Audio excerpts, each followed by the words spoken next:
सीधा वाजपेयी जी के पास चलता हूँ। वाजपेयी जी बताइए। अरे अलायंस तो रह जाए कम से कम।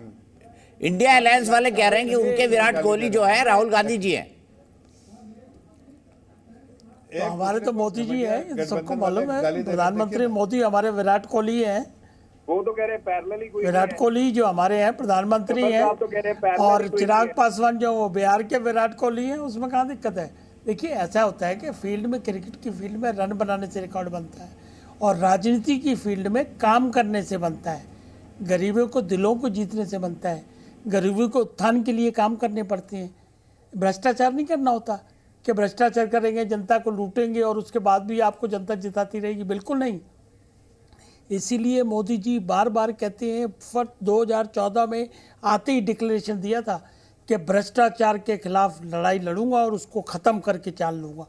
अभी ये सारे डीजीपी के स्टेट की मीटिंग बुलाई थी मोदी जी ने, और उसमें कह दिया था कॉन्फिडेंस के साथ कि आप लोग भ्रष्टाचार के खिलाफ लड़ते रहिए, किसी की परवाह मत करिए, हम आपके साथ खड़े हैं, सरकार आपके साथ खड़ी।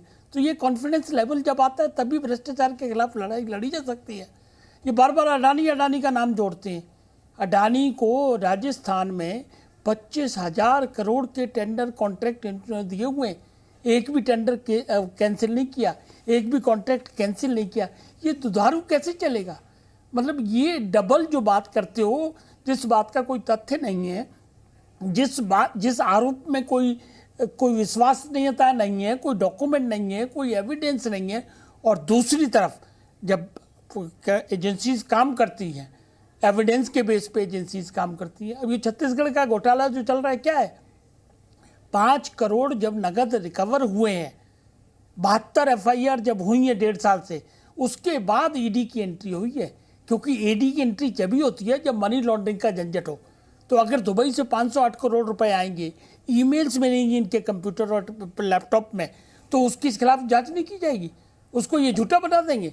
और ये सबको मालूम है कि वीडियो डॉक्टर्ड होते हैं, बाकायदा होते हैं, उसमें आवाज़ भी भरी जाती है, डायलॉग्स भी भरी जाते हैं, सारी चीज़ें भरी जाती हैं। तो जनता इन चीज़ों को समझती है। देखिए, ये लड़ाई बड़ी साफ है, भ्रष्टाचार के खिलाफ है, गरीब के उत्थान की बात है। ये जात पात में डालने की भी बात करते हैं, तो मोदी जी ने कह दिया कोई जात पात नहीं। सबसे बड़ी जात जो है ना, गरीब की जात है, और गरीब के लिए काम करोगे तो जात पात अपने आप पीछे हटती रहेगी। अल्टीमेटली जात पात से क्या है? जात पात से यही है ना कि उत्थान होना चाहिए, उसको बराबर का खेलने का मौका मिलना चाहिए। तो वो कैसे दोगे? जब एजुकेशन मिलेगी, उनको डिजिटल वे से ट्रांजैक्शन पैसा मिलेगा, उनको पेंशन मिलेगी। आदिवासियों के लिए अभी 22,000 करोड़ रुपया स्पेशल तौर से बच्चों की शिक्षा के लिए मोदी जी ने दिए। उसके बाद अभी क्या किया? ये लोहार, बढ़ई, मोची, धोबी, नाई, इनको अगर काम खोलना है तो 13,000 करोड़ रुपए दे दिए, बगैर लोन के, बगैर ब्याज के। कौन करेगा ये चीजें? आज से पहले हुई है? ठीक है, मैं सीधे भाटी साहब के पास चलता हूँ। भाटी जी, आपका एक क्विक कमेंट। भाई, आप क्यों झगड़ रहे हैं कांग्रेस से मध्य प्रदेश में?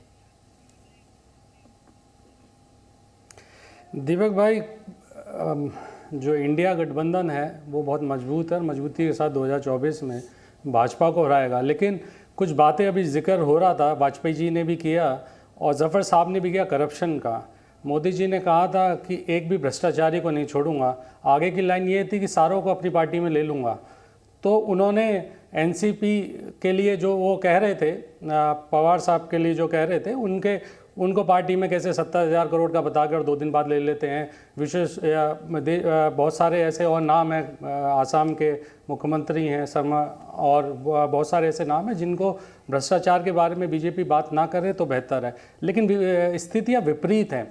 जो भी अभी बहुत सारी चीज़ें जो गिनाई गई कि कैसे जो भ्रष्टाचार को लेके, काले धन को लेके 100 दिन में आने वाला था, उसके विपरीत अगर एक ही साल में 30,000 करोड़ का काला धन स्विस बैंक में जमा हो जाता है तो आप ठीक है भाटी जी, मैं आपको रोकूंगा।